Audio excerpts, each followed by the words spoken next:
Okay, welcome to our marketing AI. Well, it's actually an AI marketing glow up when I think about it. And the reason why I created this session is because over the end of last year, in our online community Content Catalyst, we were reviewing all of our business. And over the holidays, I did a full rebrand with my own business. And it became time to look at having the next level of tools that would help us assess where our business is at so we can understand where we need to go and also understand what is happening in 2026 so we can get our businesses ready for it. So, one of the things that I guess to kick the conversation off is how ready do you think your business is for AI? That's what I'd love to know. And I'm going to present my slides and that one there.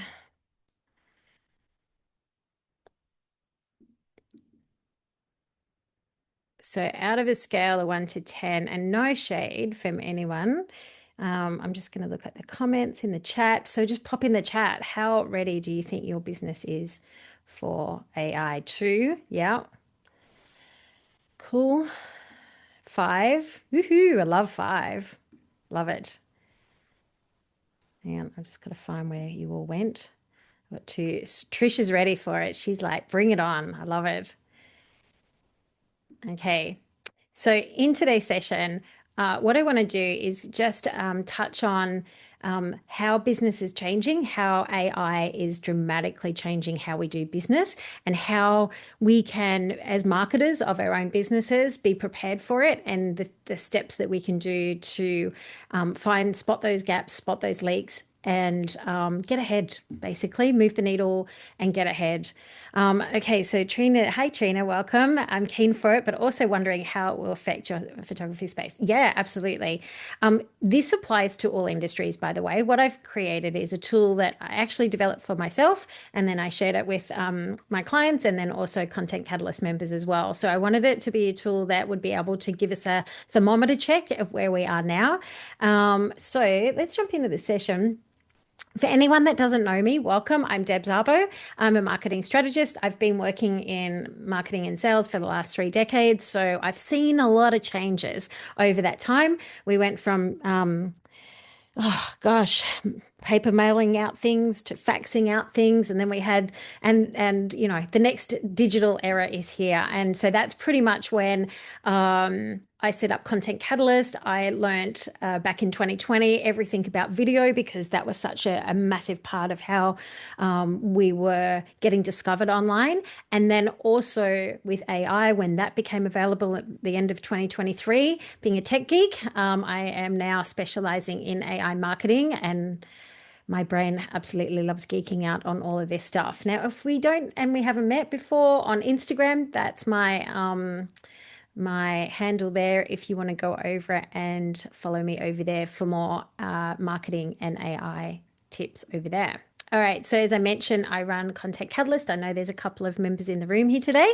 And basically, we focus on marketing strategy and marketing tactics, visibility, and AI systems. To me, AI is just part of marketing now. I don't see it as a separate tool, I see it as one thing that I have in my toolbox as a marketer. And that's what I want help to businesses get to, where they understand how they can use it every day.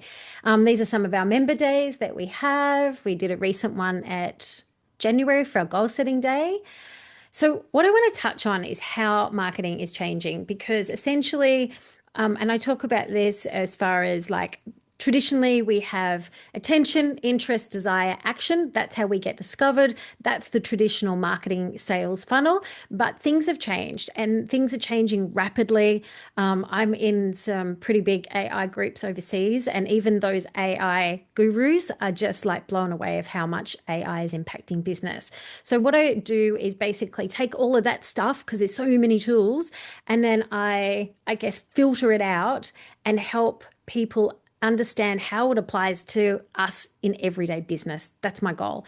And so it's all about simplicity that moves the needle dramatically in your business. How many people here have a marketing team of, 5 people, for example? Anyone? No. How many would like it without paying for it? right? So, so this is what this became my mission is with the introduction of AI. I was like, these are really cool tools, and I wish Rainbow Sky said, yes, exactly. Um, and so, because we are often running on very lean teams or just ourselves, we have to do everything.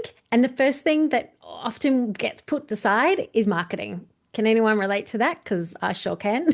Say, when I am juggling all the client projects, my stuff will always get put down and put back aside. So, one of the things that I wanted was to be able to leverage these tools that were evolving with ChatGPT and all the other AI models so I could make my life easier and still maintain my own business as well. So here's the thing. When it comes to marketing, as I mentioned, the traditional sales funnel has changed.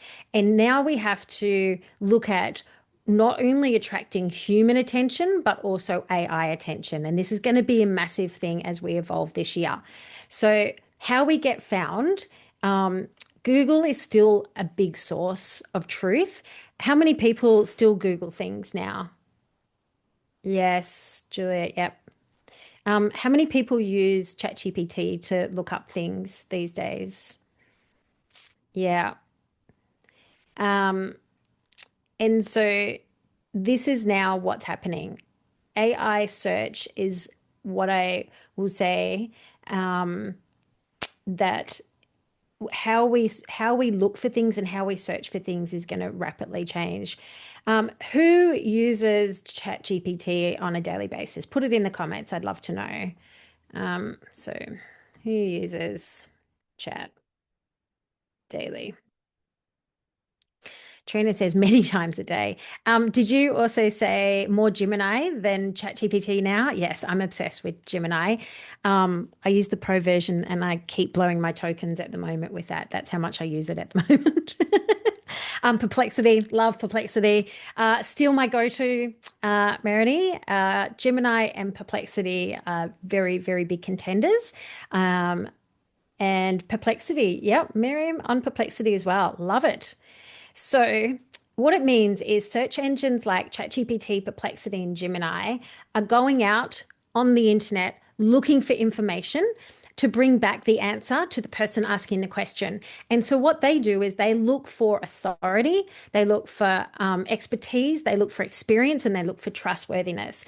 And where they get a lot of those signals from is still Google. Like Bing is a player in some degree, but you'll find that a lot of the information is still the source of Google.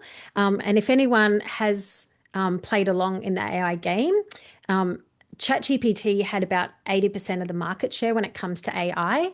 With the introduction of the upgrades of Gemini, they lost 25% to Gemini in the last couple of months. So that's a massive dip in the market share. What that means is with the tools that Google is now offering, you'll find that people will be using multiple AI search engines. And it's not just when we type things in. I was doing an audit for one of my clients' businesses the other day on their website and also their digital footprint. And I'll talk about that in a second. And it's also the third-party apps that they link to as well. So, for example, if you're in tourism, right, you've got TripAdvisor and Booking.com, and they all integrate inside of ChatGPT now. And what happens is those user-generated search engines like TripAdvisor and things, they still go out and find the same rankings and digital footprint score as well. So it has a big flow-on effect to not just ChatGPT, to not just Google. It's everywhere. So what we need to be is aware of where our score is online.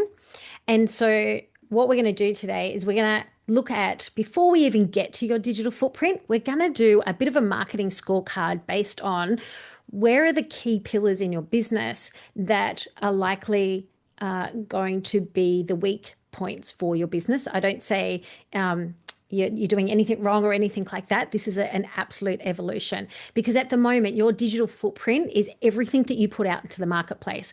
Content Catalyst, when I originally created it, was to help people create content, but content isn't just putting up a video on social media. Content is everything that you put out into into the world. So whether it's your website copy, whether it's your business cards, it doesn't matter. Everything is your digital footprint. And so search engines are scraping content constantly. And if you're not optimized in your business, then you're invisible to AI discovery. So the purpose of today's marketing scorecard is so you can rank where your business is at, fix those urgent little things first, so you understand how that will move the needle in getting discovered. Does anyone here not want more customers? Put it in the comments. Anyone? Michelle, you don't want any more customers? Yeah, sorry, I should just clarify. Like, I've got an existing business and then I'm trying to do a partial transition. So, in the normal bricks and mortar, we're at capacity. So, I'm trying to learn this for the other one where it would have open capacity. I love that. Okay, that's really powerful. So when I do a business DNA for a business, that's one of the things that I look at. I was having a discussion with one of our members yesterday about it. They are at capacity on this business, and in fact, they're actually selling it at the moment. So what they needed to do was make sure that their digital footprint was really strong, and they had a good marketing plan to hand on to people who were going to essentially be the potential buyers, and also set up their digital footprint in other areas because they were pivoting in their career. So that is a great example of how we diversify. Okay, so here's the thing.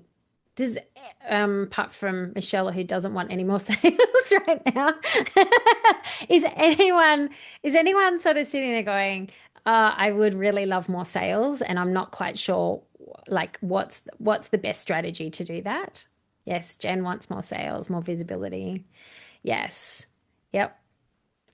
Okay, so what we're going to look at today, more clarity. Can I just say that clarity is probably my most favorite word, because when we have clarity, we have confidence to execute, we have confidence to talk about what we do, we have confidence to be everywhere.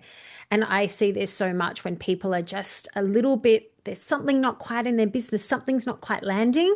And I've been in that position myself. We just kind of have this like unintentional step back.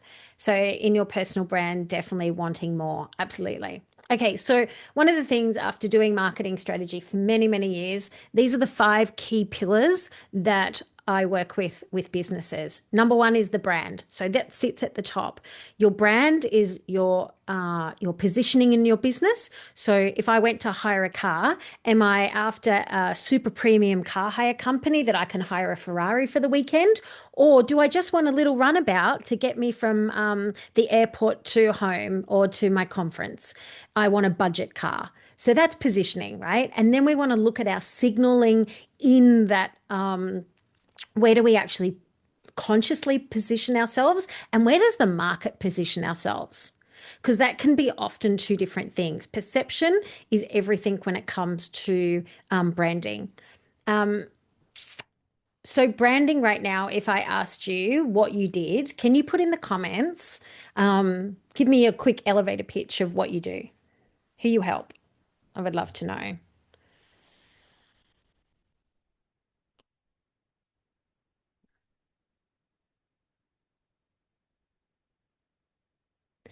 And while you're doing that, I then want to talk about when it comes to brand power, what you'll see when it comes to digital footprint and your ranking online. The reason why big brands have such brand power is because they have consistency in the marketplace with their details. They also have it everywhere. They have a bigger omnipresence. And so, therefore, their personal branding score goes up. So, then when we get to Trish, I create storytelling images for female-led brands that want to stand out from competitors. Boom, love that. Um, and I think that's the thing is when we know who we serve, then it makes it easier to market to for sure. I help primary teachers with authentic, engaging, and fun printing resources, saving them time, creating learning magic in there. Ah, boom. I love that, Ash. That's fantastic. Thank you for putting your name so I don't call you Rainbow Sky all the time. Transitioning to assisting high performers to slow down and thrive. Oh, I think many of us need that for sure, Michelle. Okay, so then when it comes to our product is, and again, I did a session with somebody the other day on this. And so we did their score. And one of the things is they'd done so much foundation work in their business, but something still wasn't landing for them. And what wasn't landing is they weren't making sales, essentially. They had their signature product, but they didn't have the customer journey aligned to be able to convert that business. So it was a big gap from, hey, here's what I do, to here, buy my thing, especially when it was a high price point. So what we need is to have a clear niche, a clear segment. Who do we serve? And I can already see so many women in here know that already, which is so good. I know you're going to get high scores for that. But then we also want to make sure that we've got a clear customer journey from when a stranger learns about us until they become a client or a customer and works with us, and also beyond that as well. I'm a big believer in relationships. For me, that is probably one of my most highest values, is having an ongoing long-term relationship with people that I work with. Okay, so offer, that's the next thing. So when we have our product or product suite, I work with all sorts of businesses. I work with product and service-based businesses, and I work with businesses that have, at the moment on the front face, 40 SKUs of one of their products, but on the back end, they've probably got about 500 SKUs. That's a lot, right? So what you need to do is be able to position yourself with, who are those products for? And let me demonstrate why that's right for you. So then we're going to look at scoring our offers. And then we're going to look at scoring our content. And so when it comes to content, as I mentioned, is much more than chucking up a reel on Instagram. It's a holistic approach to content marketing. So one of the things that I created when I was creating my AI marketing team was, my most loved AI assistant is my monthly content planner. And that used to take me 2 days a month to sit down and do that for a client. And now I can do it in 2 minutes. Like, that's what blows my mind. I love that stuff. But it gives me a holistic approach to visibility across the platforms, because Google is indexing your videos, it's indexing your blogs, it's indexing your LinkedIn content. And so it's not enough to be just in one place anymore, but we want systems to be able to do that. Who's got systems for their business now that are running pretty well? Michelle, you're all over it. Love it.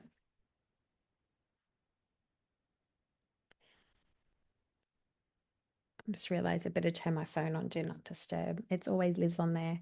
So that's what we're going to learn. So that's what we're going to do in a second. We're going to get access to, that's your Feb focus. I love that. Okay, thanks, Jan. Love that. Okay, so what we're going to do is we're going to go in, we're going to do the marketing scorecard. But what I want you to think about, when somebody goes to look up your product or service online, what do they type in to Google search right now? What are they typing in? Does anyone know that? If they do, pop it in the comments. What do you think people are looking up right now online about how you help people? Still crafting in the new offering. Love that, Michelle. Yeah. Math games. Oh, that's awesome. I love that. Newcastle business or brand photographer, seedy toe. Seedy toe in horses. Oh, yes. Okay. Yep. So burnout without the overwhelm. Yep. I'm still in setup of my online presence. Love that. Present with confidence. Present what, Jen? What are you presenting with confidence? So what we want to do is we want to make sure that we know those exact words, because it's not enough anymore to just say, hotel in Pecolbin or hairdresser in Newcastle. We type in more specific information. We type in hairdresser in Newcastle that specializes in hair extensions. So when we understand what the actual things people are typing in, then we can understand what we need to refine with our branding, messaging, and our content. So let's jump in because I want to share. Oh, there, go back. Okay, so what we're going to do is we're going to jump in. I'm going to share. There it is. Present. Okay, so if you scan this here, and I'll pop that in the chat as well. Let me just go to here and I will get my, where is it? See, I've got way too many tabs open. Can anyone relate to having too many tabs open in their life? Just say how to present, how to manage anxiety when presenting. Okay, so when you click on that link or that QR code, you're going to come up to here and too many tabs open in my brain. I know, right? Story of my life. Somebody said you need to have two, like an extra screen. And I'm like, that's just another screen for tabs. I'm just saying. Okay, so you're going to see you've got marketing scorecard. So we're going to go through each section and we're going to explain each part of it. For anyone that loves to jump ahead, you do you, boo. But I'll give you a bit of an idea of why I do that. So the first thing we're going to do is put your name in there. And the reason why is because you want to get your score emailed to you and click go. The first part we're going to do, we're going to cover our brand pillar. So the brand pillar is all about like I said, the signal, branding is not just your logos and colors. It's also how you make people feel, and it's also the perception of what other people have of you. So what we want to do is look at your brand ranking so you can adjust anything. Now, one of the things inside of Content Catalyst, Jen was saying before, is that over December, January, we did a full audit on all of our social media platforms, because the number one thing that will let your business down for search engines is if you do not have consistent NAP, name, address, phone number. So having an audit where you go through and make sure that all of your, and I can tell you, when you've got all platforms, when you're on every single platform, which I encourage you to absolutely do, go out and reserve every single platform that you can get your hands on with your name. But you need to go back in and make sure that, like I had new branding, so I had to update certain things, my banners, my headshots, everything, and my links as well. So the first thing we want to do, can people describe what I do and who is it for in one sentence? What I loved before is how confident so many of you were in describing what you do. But do you think people can describe you? And I'm going to put my hand up for this one, because when I was starting my business, I could 100% say no. No, people couldn't describe what I did, or they did, but not to the degree that I actually could do, if that makes sense. I was associated as either the video girl or the wine girl or this girl. So the reason is how people perceive you is your brand power as well. And so making sure that all of your content that's forward facing is representative of how you want people to be perceived. And especially that Michelle, she's pivoting from where you are now. So it's important to get in there and actually make sure that everything is consistent with where you want to go. Okay, so I've got a clear why choose me angle that isn't generic. And so that comes down to, as I mentioned before, about the car hire company. What's their why choose me? Because I want to impress my date and drive off in a Ferrari, or I just want a cheap, good car to get me from the airport to the conference. So all you need to do is just go and tap on each of these. My messaging is clear and consistent across my website, content, and offers. Now, I'm going to say this is, if anyone that's around Sydney knows, when they paint the Harbour Bridge, they start at one end of the Harbour Bridge and then they paint it. By the time they get to the end, then they go back and then they start the other end. It's like painting the bridge. And sometimes this is what it feels like when you are evolving your business, is go back and check. I'm reviewing one of my clients' businesses at the moment. I only did it a year ago, and lots has changed even in that year. So I've had to go back in and update everything and review it, just to make sure and pressure test, is it still current? Um, and and can I also say, when it comes to that as well, if you are at that stage where you're like, yes, I've got to do all that, pick a platform and just tackle one a week. My content attracts the right people, not just more people. I'd love to know if we can take a moment just to finish on that pillar. Does your content right now attract the right people? Put it in the comments. I'd love to know.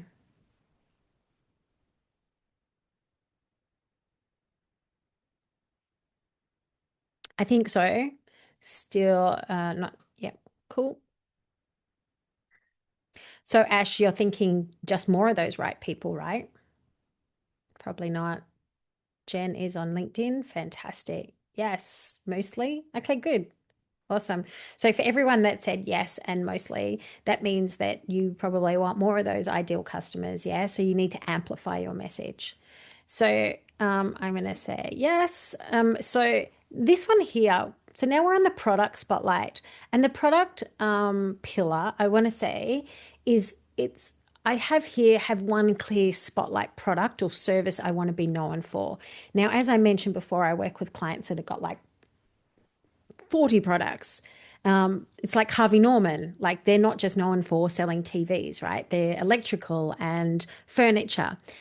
However, what they are clear on is they want to be the most competitive in that marketplace. So I'm just hitting some buttons while I'm playing with this. Okay, what I sell solves a real high value problem and not just a nice to have. Now, I want to also preface this, and I was doing this with a business who's in tourism hospitality the other day, is that their problem that people don't have a problem when they come to them, they have an aspiration over a problem. And so, what the thing is, are you still solving that for them when they're looking for that solution? They're still looking for a solution, whether it's an aspiration or a really high pain point, because they still want to go somewhere then have a good time. And the risk is if they choose the wrong place. I don't know, has anyone ever done that when you're trying to decide a hotel? It's like, should I choose this hotel or that hotel? Oh, I don't know.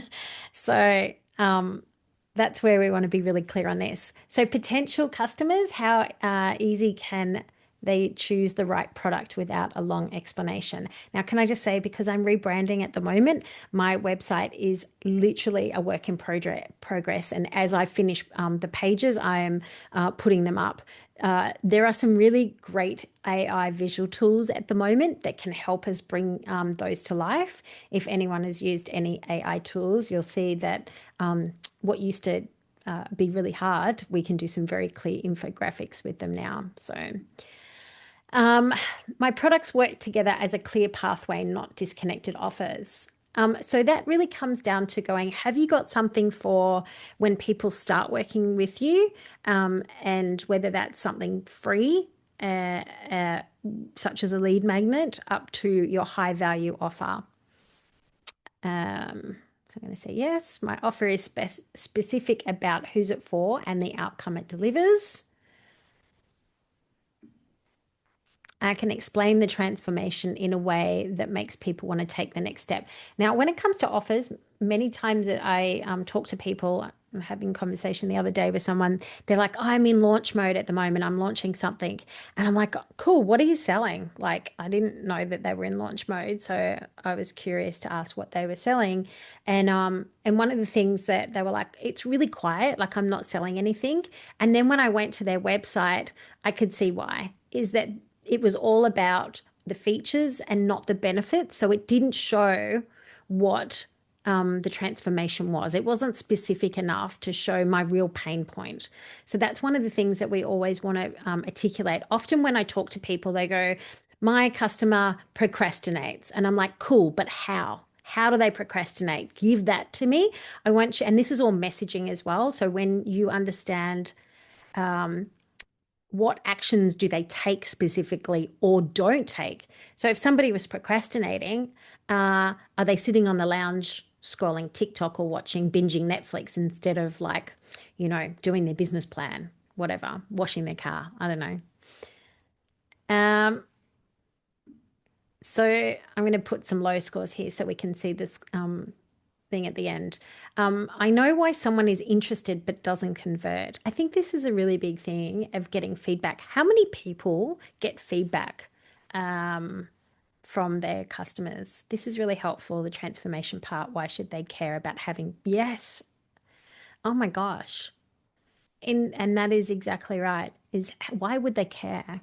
We are bombarded with about 10,000 messages a day. So we need to have really clear outcomes about what's the benefit for something, right?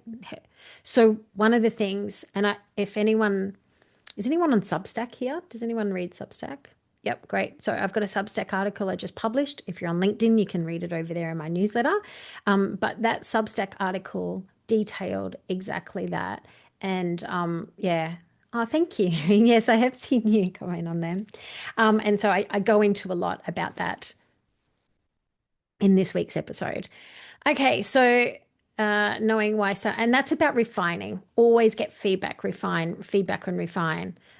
Even just having this group here is a beautiful opportunity for me to get to know you and understand where you are and where you aren't. And so I can then adapt my messaging to that as well. So thank you. I appreciate you. I'm just going to pick a few low scores here just so I can show you how this works. Okay, I have a clear path of what happens after someone shows interest. Oh, please let me know in the comments about this one. I'd love to know if you have a clear path of what happens. And I'm going to say, I like if there's anything that's a weakness of mine, this is always it because my brain is always like next thing, shiny thing. So yes, I love that, Ash. Fantastic. And look, inside a Content Catalyst this month, this is exactly what we're doing is we are developing our online quiz and then the campaign to roll it out with the nurture sequence. So I'm just going to put no so we can see some lower scores here. I have a clear content pillars that directly align to my expertise and offers. How many people have that? Content pillars that are clear. And content pillars, for clarity, is the information that you share, whether it's on a reel or an article or on your website, that articulates your expertise. Clear to me, perhaps not the audience. Cool. Yep. And and do you know the beautiful thing about that, Ash, is that it's really powerful to have another set of eyes on this because what we might have done, like we might have set up a landing page ages ago. And if you're like me, you were probably just like trying to do it late at night, getting it done, right? And then we haven't reviewed it for 6 months. And then we go back to it and go, oh, I could actually just fine tune that a little bit better. And so content pillars helps us relate to making content that attracts the right audience when we were talking about that before. If you have like, your customer, but you want more of them, then that comes down to the content pillars that clearly describe the transformation of how you help people. I think so, but like Ash, probably not clear to our audience. Yeah, cool. So this is why we're here. So I'm just going to put some low scores here just so we can see that. All right. So how many people publish one long form piece of content per week? So whether that's a YouTube video, a podcast, a blog, an article on Substack or LinkedIn, I'd love to know.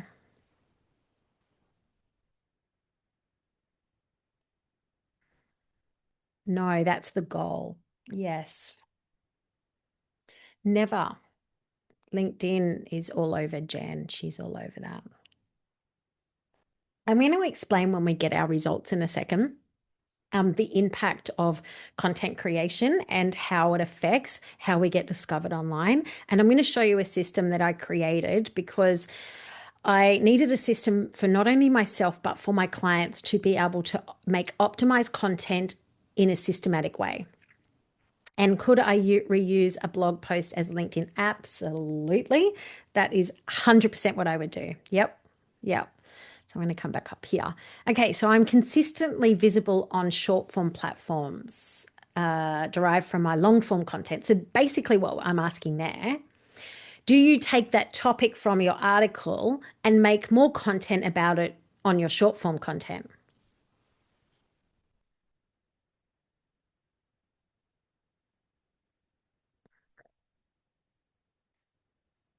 No. Yes, Meredith, that is 100%. I'm going to explain that concept to everyone shortly. And the reason is so when it comes to creating content, the algorithms and search engines love consistency and they love clarity. There's that word clarity again. And what happens is as humans, we need to hear something quite a few times. It's called frequency in marketing and advertising. We need to hear something over and over and over and over again in order to go, oh, yeah, that's right, I've got to do that. Oh, yeah, that's right, I've got to do that. And what happens now we are bombarded with even more messages, we need to hear it more. And we also need to hear it in different ways, which is why having an omnipresent, say a LinkedIn article when I'm, doing on LinkedIn, and then I might see an Instagram story, and then I might get an email. I'm like, oh, that's right, I've got to do that. Oh, that's right, I need that. I only do short form. Yeah, but you're always consistent. So that is a massive thing. And I'm going to talk a little bit more about indexing your content and how it affects your EAT ranking. Because if you are just posting other people's Canva tiles and anything that's generic and it's not got you front facing, that will affect your authority ranking. Just so you know, that's why I've always been a big ambassador for making video talking head videos. I'm not saying you can't grow. I'm just saying that these are the facts of how you get ranked online. And then, of course, consistently use content catalyst repurposing method, essentially where you're taking that long form piece of content and you're turning it into multiple pieces of assets, videos, posts, articles across multiple platforms. And unless you're in content catalyst, you may not be doing that. And then the other thing is, does your content, so now we're on to the systems pillar, um, does your content feed into that clear funnel and bring in leads? Now, I want to be really upfront with you. Last year, when I was building my AI marketing team of AI assistants, I was like the crazy mad professor in my lab every night and weekend building. And so I literally had to, this is how my brain works, I had to minimize all distractions, and short form content was it is a big distraction. And when I say distraction, it's a good distraction because it's leads, but I had to step back from doing that consistently because I couldn't do it all. But what I had was long form content on YouTube that was still getting thousands of views and generating leads. So I was still growing my mailing list because I had good evergreen content in the places that mattered that helped to bring in that funnel. And so when I then went, cool, I'm back up, and somebody mentioned, oh, you're back on your TikTok and Instagram again. It's like because I was able to pick that momentum up because I had good core foundation content. And that's what we always want to think about. All right, we're nearly there. Look at that, number 18. I have at least one active funnel or pathway that turns leads into conversations or sales. I'd love to get an answer on that question in the comments if you're brave. Funnel, do you have one?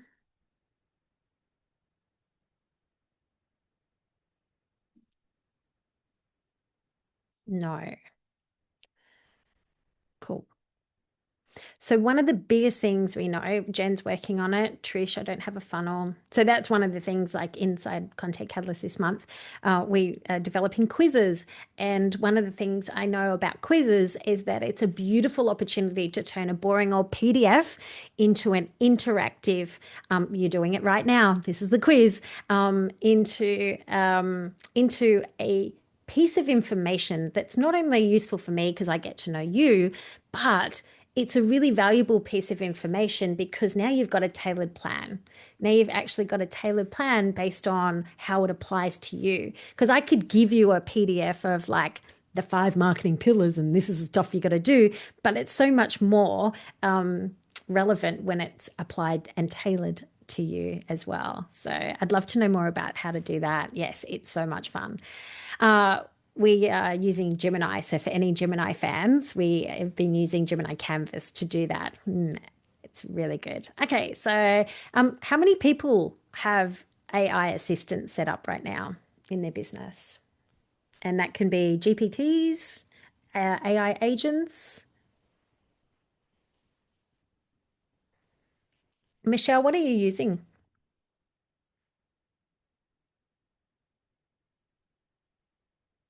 And Julie, I'd love to know, what are you using? Are you using like Matter AI instead of Leap? Okay. And what does that help you do? So it's everything like answering questions about client files, double checking documents, Love that. research. Yeah, all encrypted. Yeah. Love that. Love that. It's a game changer, isn't it? To have a little bestie on the side, isn't it? Julie, how are you using AI? I'd love to know with AI assistants. Are you using like custom GPTs? I have one of your Yes. GPTs, yes. Is that for me? Yes. Yes. Custom GPTs, because we have a lot of regulations and stuff surrounding our products too. So, Right. um, yeah, and then a marketing one and a creative director and a website auditor and a this and a that. Yes. They're They the probably best, need aren't they? improvement. I Yes. need to go back and reconfigure every time they get things wrong, but Yes. they're there. Yeah.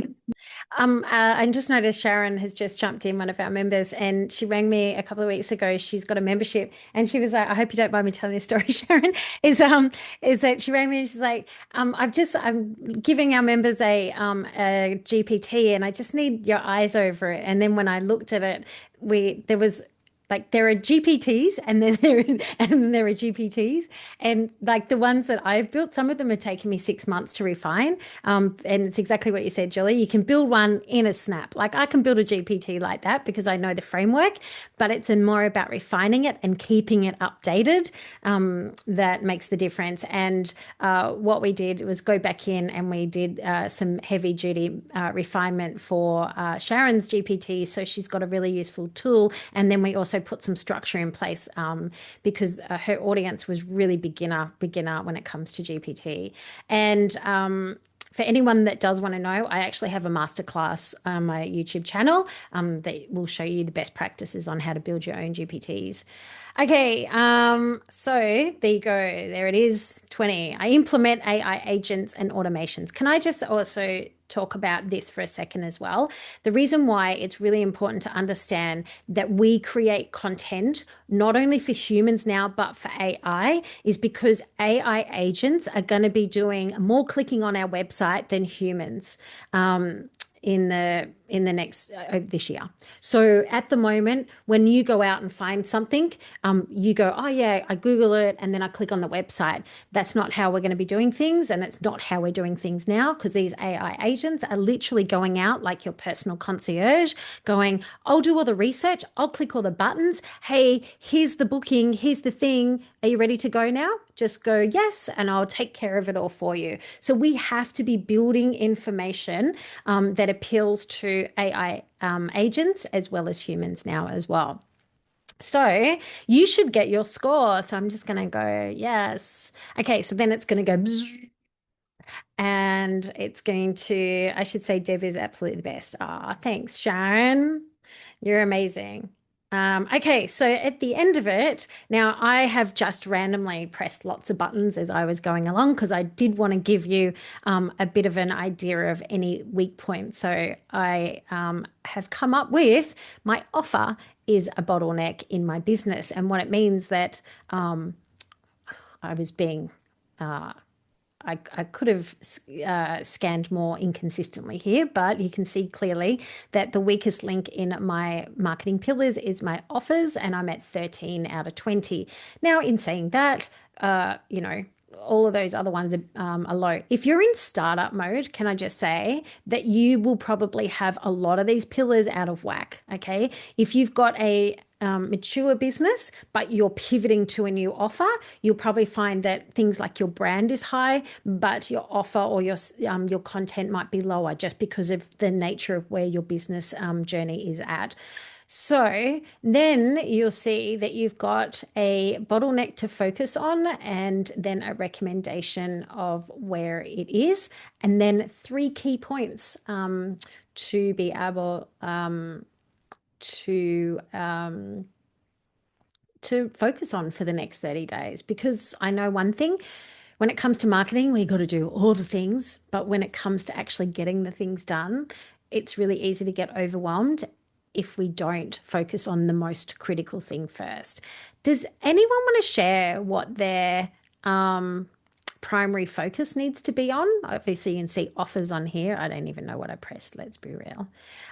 Systems was yours, Michelle. Okay, cool. Yep. You are the bottleneck. Whoa.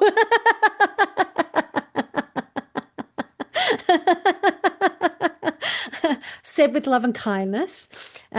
Systems, yep. Okay, systems, content burnout. Yes. Yeah. Okay. Awesome. So one of the things you will get a copy of that sent to your email. As I mentioned here, is that if it's not in your automatic inbox, just check your spam, not sperm, spam. And then what I want to do is answer a couple of your questions about content, because what I did when I was creating a series of AI assistants, one of the things that when it comes to using AI is I hated generic robotic content, and every ChatGPT thing that was written, I could spot it a mile away. And it was also frustrating me because I could write it better myself and it took up so much of my time. Can anyone relate? Yes. Okay. So what I wanted to do was create a content system to make my life easier, but also get better results from my content, and have it as a revenue and lead generation tool. But I also wanted it to save me time. So I created a system for that. But a step before that, which most people miss, and why you end up with generic information, is because you don't have basic in, basic out. So it doesn't matter which AI you use. If you have not programmed ChatGPT, Perplexity, Claude, Copilot, Gemini, with whatever, if you haven't programmed it with your business DNA and your brand DNA, it will spit out generic things. It will spit out whatever it likes. It'll hallucinate. I call ChatGPT a golden retriever because it's bred for hunting, but most of the time it just wants to play fetch with sticks. So you have to give these AIs intelligence. And that was a reason why I was the mad professor last year creating an AI intelligence system. So I have a diagnostic tool. Jen, you've just done that. Sharon, you've just done that. And that literally is a diagnostic tool that actually goes through your offers, your products, your brand, and it looks at your audience, your messaging, your keywords, which is really important to understand how to write things, and your content. And then we also have part 2, which is your brand DNA. And if you do nothing else and you want to do this yourself, please do it, because it makes a huge difference in your business. And your brand DNA is your brand vibe, your content archetype. And I want to touch on content archetype because often when I talk to people, they're like, that person does content like this and I don't want to dance and point. And I'm like, I hope you never do, because that is absolutely not how you come across, and you should never do. And I think even Jen and I were talking about your content style the other day of going, how you are, you've got this beautiful, authentic way of talking and nurturing people. And that's what we want to project, because that's authentic. And so when you have brand DNA, like I, was doing website copy, and my AI assistants, it doesn't matter because I've got it set up in all the platforms or the AI models. And it's like, it will go, I'm writing this copy based on your brand voice and your style. And so it knows the things it shouldn't say versus, the things that it should. Now, I'm not going to say that ChatGPT will always listen to you, but, and then what I did was create a marketing team of AI assistants. I've got a business bestie, which is like on all my platforms. And I love my business bestie.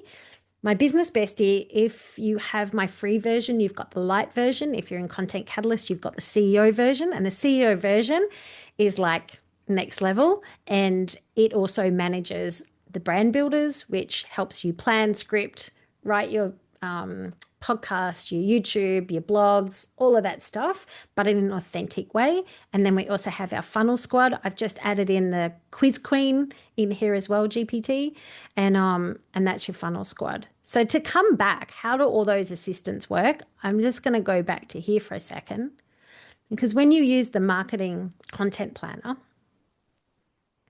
I take a topic each month. And then that topic has to do with my business, my core offer, my core product, and the season that I'm in. And then I basically will create a piece of long form content. Now, I have AI assistants for this one, for this one, for this one. And I am about writing and doing authentic content. So when I create my YouTube video, I extract the transcription and then I get my AI assistant to turn it into my article. So it's actually me talking and my opinion. All it's doing is turning it into an optimized version so it gets discovered online. And all that's doing is amplifying your message. Now, at the moment, I'm having a love affair with Substack, and I'm actually really enjoying writing my pieces on a Sunday. So I'm working a little bit out of order, but I write my Substack on a Sunday afternoon. It's just, I love it. Have a glass of wine, just type away. And then I turn that into my YouTube video because I need to minimize my workload. I do a live every week.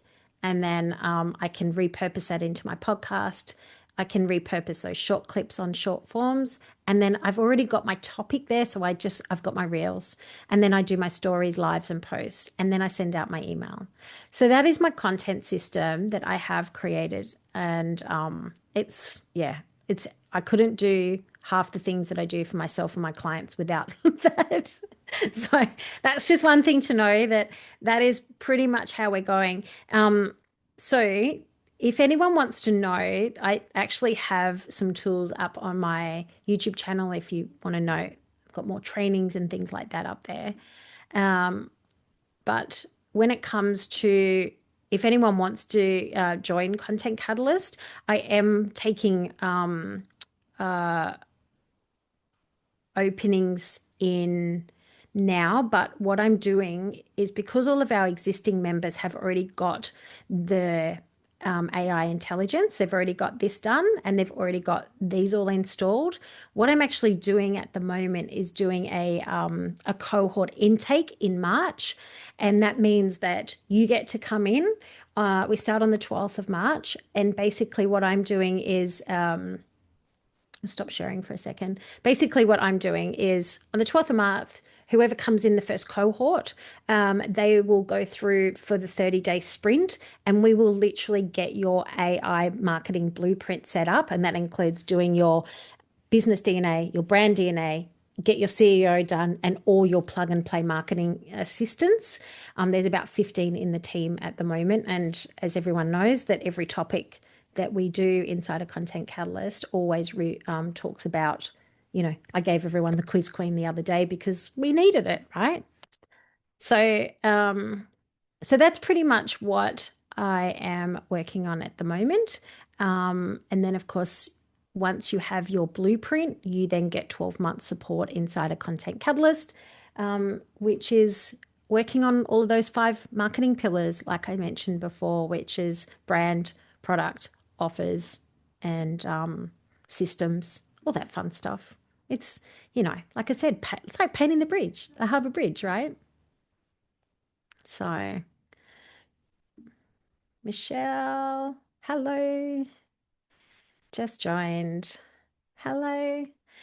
So if anyone would like to ask more questions, feel free. And I'd love to know what your score is if you want to share it. If you've got any questions, please feel free to talk about that. One of the things that I will say, if anyone is wanting to come into Content Catalyst, we have also, and this is something that I've just added today because I can, is that if anyone does want to join up on the annual plan, you'll actually get another. So you'll actually get from me a one-to-one strategy, but I'm actually going to do a audit report for you, which basically will evaluate your digital footprint online, and you will actually get to know where your business needs to optimize.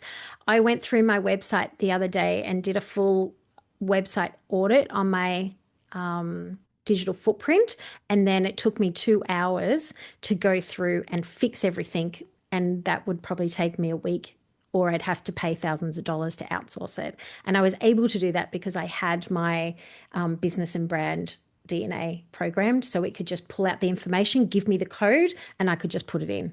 So it was just like, yeah. So that was Oh no, you've just jumped on the monthly without thinking. Oh, you can swap over Michelle. Yeah, I know, right? Exactly. That itself, so what we do is we set up a tech check for you, and that makes sure that you're optimized for whether you're doing content on the go or in your office and you want to do a podcast. Does anyone have a podcast at the moment? Anyone doing a podcast? Best investment Sharon has ever made. Yeah, I'd love to know, Sharon, how has that made a difference in your business? I was actually saying, Deb, that your program was the best investment Oh, I've ever made. I thought you were But saying it has thanks. been, it's been so good. But no, I do have a podcast, and it is a great lead gen. It's such a, like, when I ask people where they find me, they often say the Yeah, podcast. That's where it's just adds so much more approachability to your brand and credibility, and it yeah. allows you to talk to other interesting people too. Mm, Very, very highly leveraged. Thank you. yeah. And so one of the things that we've been working with Sharon on is to have that system. So she is actually in the flow of making sure that she's got her topic focused each month, and then that long form content is being optimized, because often when people create a podcast, they don't then market it. So what we want to do is leverage that content. Same if you're just doing short form content. I want to show you something, and I don't know whether you've seen this. For example, is let's go ADHD family. I'm just going to put this in as a keyword. So when you come down here, people also ask. I'm just going to give you a little helpful little tip here if you want to optimize your website now. Is if you type in whatever your category is, see these questions people also ask. If you actually make content on this and you just have a blog page, make sure your title, your URL slug, and your first part of the intro has like that in the answer, you will accelerate your ranking like You need in to the share next your day. screen, Deb. Oh, sorry. Thanks, Jen. It happened one time.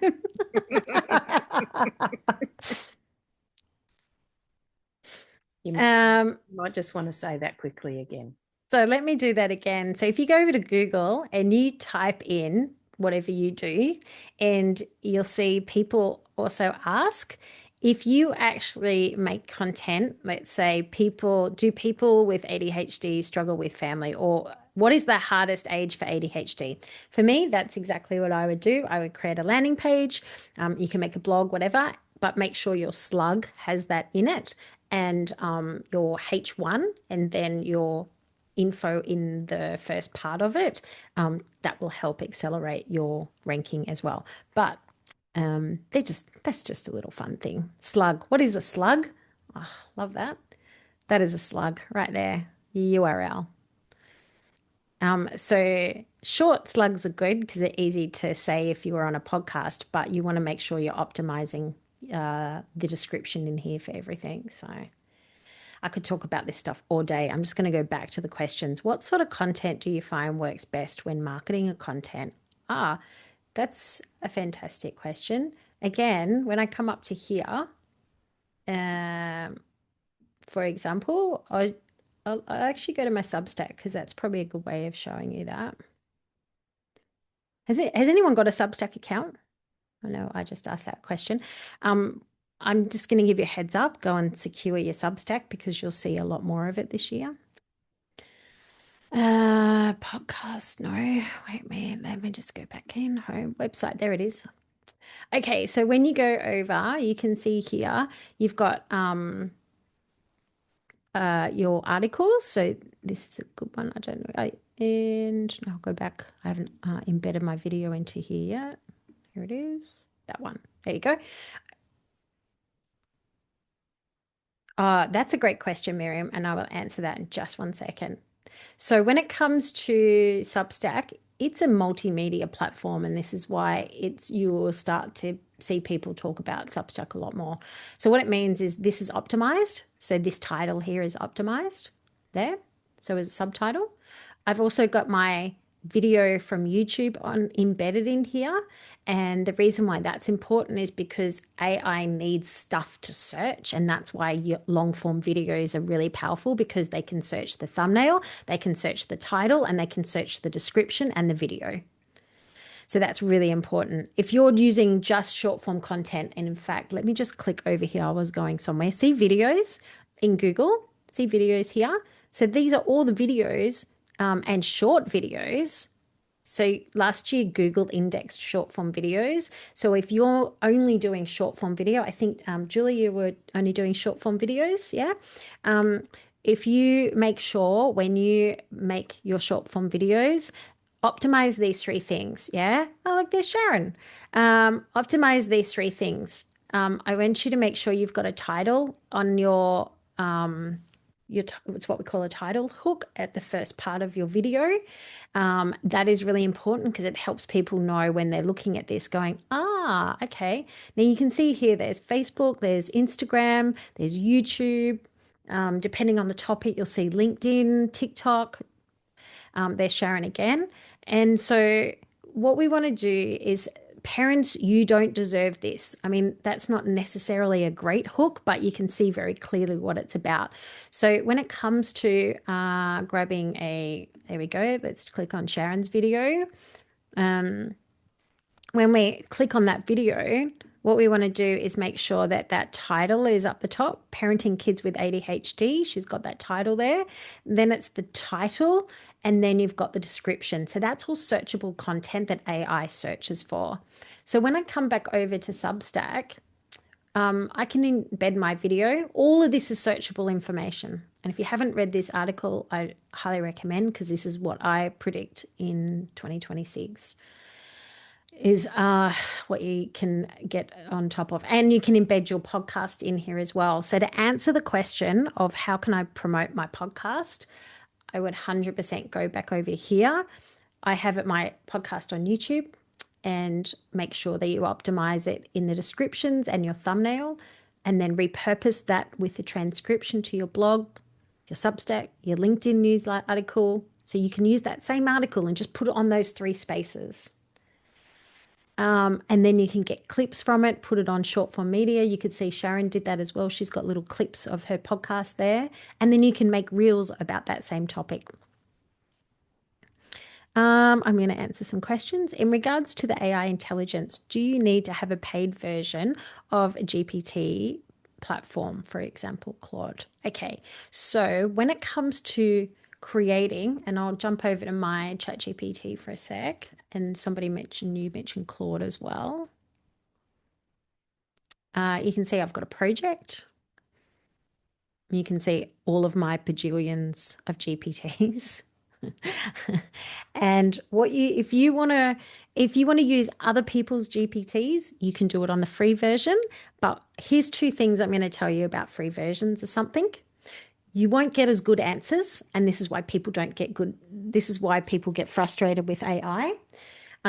Pick a platform, double down on it. That's my recommendation. I don't care which one it is, but double down on it. Pay $20 a month and get better answers. This is like the cheapest team member that you'll ever employ. Just going to say, you don't have to pay like super and sick days and things. Just saying.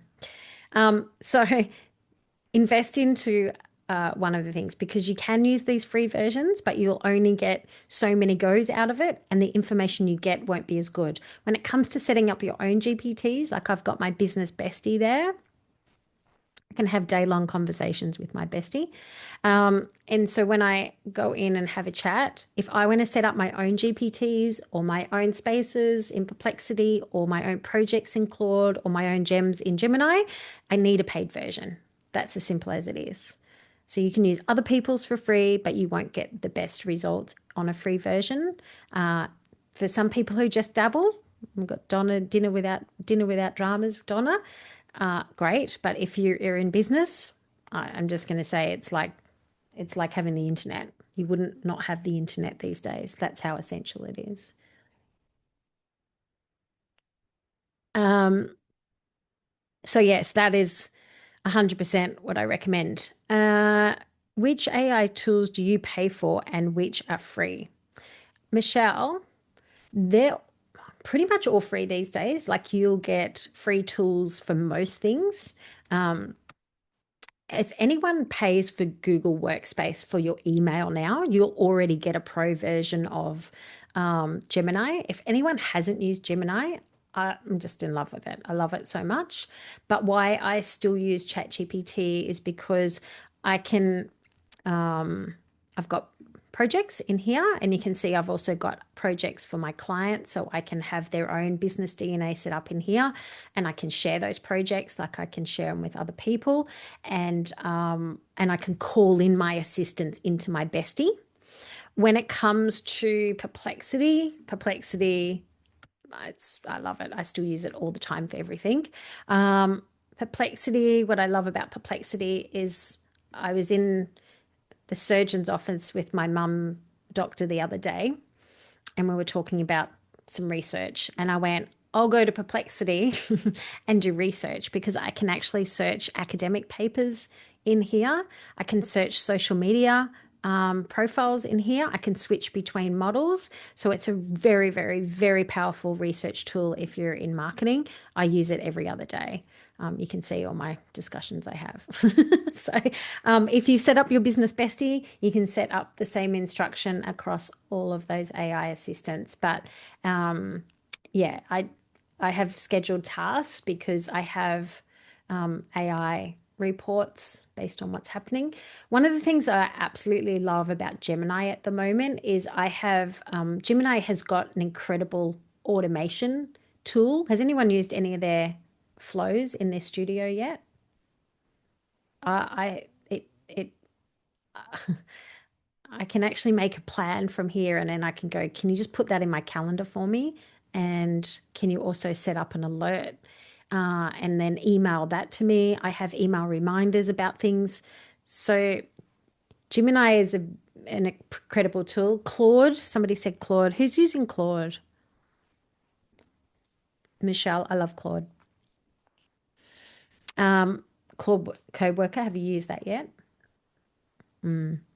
That's next level. Okay, but Claude is fantastic for writing and coding, and you've got projects in there as well. So they all have their nuance, I've got to say. But if nothing else, start with ChatGPT. If you have Google Workspace and you're already paying for your email to be hosted, you'll already get the pro version. But as somebody said, you can literally use the free version of all of these. It's just that you won't be able to set up like your business bestie, for example, in them, because you can't set up spaces or gems and things. For me, I pay $80 a month and I have the whole shaboo, the 4 of them, because honestly, with the amount of things and stuff that I do with AI, I'd just be lost without it. It is the best investment I've made in my business. It's a game changer. When you're juggling multiple projects with clients and things, and I think my most favorite thing is intelligence. Perplexity, I don't need to know how to do anything these days. I screenshot it, put in Perplexity and go, what now? What's the next step? Same with Gemini. So $80 is cheap for the whole 4, right? I know. That's how I look at it anyway. To me, I spend more money on a couple of bottles of wine. But anyway. So just on to wrap up the session, did you find it helpful? That's my question. What did you find helpful from today's session? And welcome to Content Catalyst. I'd love to know what you found helpful today. Yay, Michelle. You'll love our community. So as I mentioned, we're starting off our cohort in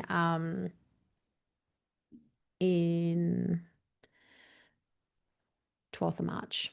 And so what we'll do is we will meet, it'll be a 30-day sprint, and so you'll have all your AI assistants set up, but inside Content Catalyst you will actually, bye Julie, thank you so much. And for anyone that wants to know more, there's information here. Like I said, we work on all of our content. There's Sharon. And what else? What else? so many things, more content around why choose us or why our service. That is just the game changer. Yeah, messaging is so important, right?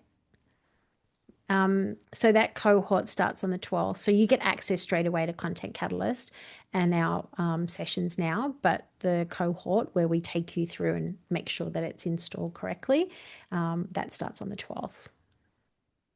Is the quiz still available after the Zoom room? Yes, you can take that quiz and you can have a play with it. You've got that link there, and I will send that out to anyone that's registered. So if you want to go back and have another little play or have another little go, or you've got another business that you want to do it on, I know some people have got multiple businesses. And if anyone wants to create their own quiz, we're working on that right now, aren't we, Jen? Yes, we are. I'm like, all I want to do is make quizzes now. It's such a fun tool. That's exactly what I was going to say, Deb. I'm like, oh, what? I can do presenters archetypes. I can do, oh my So gosh. helpful. Like I've got a video gear guide that I created last year, and after I get through the next month, I'll be turning that into a quiz, because at the end of the day, it's a 20-page booklet and it's very comprehensive, but I want to be able to turn it into something that is tailored for my audience using it, so they can just save. I'm just all about saving time, really. It's just all about saving time and working smarter. I'm just going to say, It sort of flashes back to the days when we used to do the quizzes in the magazines to work out, your best celebrity yeah, style or whatever. Like yes, it sort of takes you right back. yes. Oh my gosh, that's right. I'm going to end the recording now. So if anyone wants to stay around and ask anything specific, you can do that. Otherwise, I will send through the details from today's session. So if you do want to do your quiz after that, and also Content Catalyst, if you want to know more, I'll send that through as well. Otherwise, thank you so much for joining me. And